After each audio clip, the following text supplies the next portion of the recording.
Setelah kasus tewasnya satu keluarga di Warakas, Tanjung Priok pada 2 Januari silam menemui titik terang. Polisi mengungkap motif pembunuhan yang dilakukan anak korban karena dendam.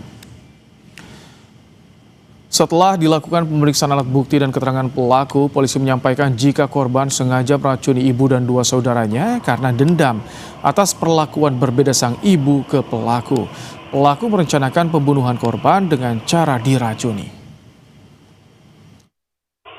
Dari hasil pemeriksaan kami, motivasi dari pelaku adalah dendam kepada keluarganya karena merasa diperlakukan berbeda dan sering dimarahi oleh.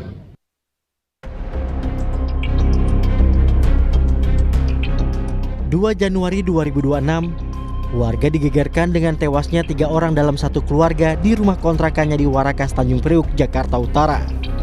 Saat ditemukan, ketiga korban tewas dengan kondisi mulut berbusa. Sementara satu anak korban kondisinya lemas dan dibawa ke rumah sakit. Setelah lebih dari 1 bulan investigasi dilakukan polisi, ternyata anak korban yang terbaring lemas tersebut merupakan pelaku pembunuhan 3 anggota keluarganya. Pelaku Abdullah Sauki Jamaluddin membunuh ibu dan saudara-saudaranya menggunakan racun. Dari rekaman CCTV di lokasi kejadian menunjukkan pelaku Abdullah Sauki Jamaluddin tiba di rumah kontrakan keluarganya di Warakas. Terekam pelaku keluar dari rumah kontrakan dengan membawa salah satu panci yang sudah disiapkan untuk meracuni keluarganya. Dalam pengakuannya kepada polisi, pelaku meracuni ketiga korban dengan racun tikus dan kapur barus. Aksi kejam kepada keluarga itu dipicu oleh dendam karena kerap mendapat perlakuan berbeda dari sang ibu. Kami menetapkan saudara S sebagai pelaku atau tersangka dari perkara peristiwa perbuatan tersebut, di mana saudara S memang dengan sengaja meracun ke 3 korban itu. Akibat perbuatannya, kini pelaku dijerat dengan pasal pembunuhan berencana dengan ancaman hukuman 20 tahun penjara. Tim Liputan Kompas TV.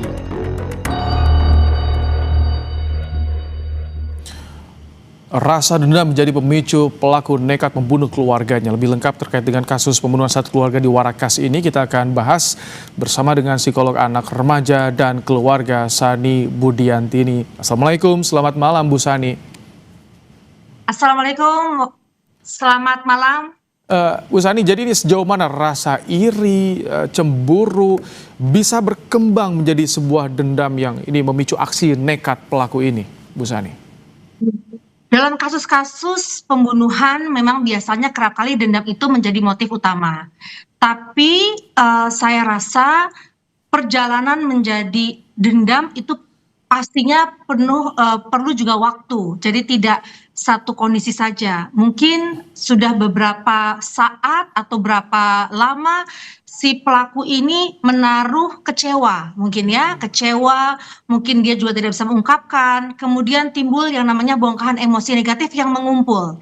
Nah, memang di satu situasi orang-orang yang memiliki bongkahan emosi yang negatif itu bisa meledak. Nah, ledakannya itu biasanya memunculkan sikap agresif begitu. Ini memang sangat memprihatinkan karena yang dibunuh atau dilukai adalah keluarga kandungnya sendiri. Nah, biasanya pelaku dalam kasus ini tidak melihat keluarga sebagai hubungan keluarga atau hubungan darah yang perlu disayangi, tapi menjadi sumber penderitaan si pelaku. Sehingga pelaku akhirnya melakukan pemusnahan ini demi menghilangkan sumber penderitaan. Itu yang biasanya difikirkan Bu Sani, pelaku yang kalau dari profil pelaku ini usianya di antara 23 sampai 24 tahun, biasanya kan usia seperti ini mulai memiliki lah pikiran-pikiran atau emosi yang matang atau seperti apa biasanya? Iya, memang membangun emosi matang atau meregulasi emosi secara sehat itu tidak selalu dilihat dari usia. Ada juga usia yang tua tapi emosinya kekanak-kanakan, ada juga yang lebih muda tapi lebih matang. Tapi di sini adalah sebenarnya bagaimana seseorang bisa memahami situasi dan kemudian bisa meregulasi emosi. Saya yakin ketika seseorang bisa berkomunikasi, mengutarakan kekecewaannya mungkin atau ketidakfairan yang diterima mungkin, itu bisa membuat amarah seseorang itu bisa mereda begitu. Makanya saya mengharapkan sekali memang hubungan atau komunikasi antar keluarga itu harus ditingkatkan. Sebenarnya ini untuk tidak terjadinya eh, akumulasi amarah atau emosi negatif yang bisa memuncak dan bisa menimbulkan perilaku yang agresif. Agresif itu juga bisa berbagai macam, bisa agresif verbal, bisa fisik, ya bahkan sampai melukai dan atau menghilangkan nyawa seseorang. Nah ini yang dikhawatirkan. Nah menurut saya adalah memang perlunya tadi sekarang ini bagaimana investigasi juga kepolisian untuk melihat kasus ini secara komprehensif, termasuk pemeriksaan psikologis dari orang tersebut, tadi pelaku tersebut.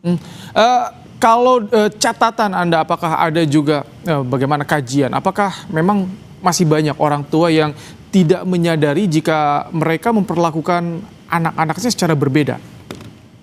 Ya, saya yakin tidak ada orang tua yang mau menyakiti anaknya. Namun, terkadang orang tua tidak ngeh atau tidak sengaja melakukan hal-hal yang sebenarnya itu melukai perasaan anak. Contoh, mengabaikan emosi anak itu pintu gerbang anak itu depresi atau stres karena diabaikan. Apalagi kemudian dibandingkan. Biasanya kasus-kasus ini itu muncul karena parenting style yang tidak ramah anak.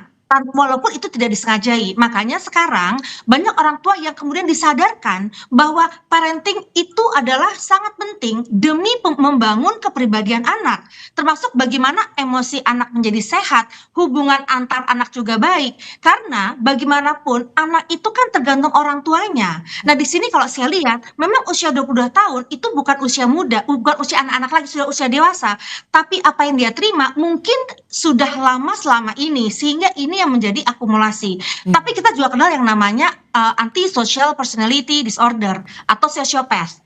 Orang yang sebenarnya itu tidak sensitif, tidak empati juga ada. Jadi ada yang tadi emosi terakumulasi kemudian meledak. Ada juga memang memiliki sociopath ya, personality disorder, di mana dia tidak peka atau tidak memiliki empati, dan biasanya ada unsur manipulatif, dia juga abai terhadap hukum. Makanya ini semua harus ditegakkan diagnosanya ke arah mana si anak ini, kenapa menjadi pelaku melukai atau tega melukai keluarga kandungnya sendiri. Oke, semoga ini menjadi alarm, terutama bagaimana kita belajar parenting, memposisikan seperti apa anak kita.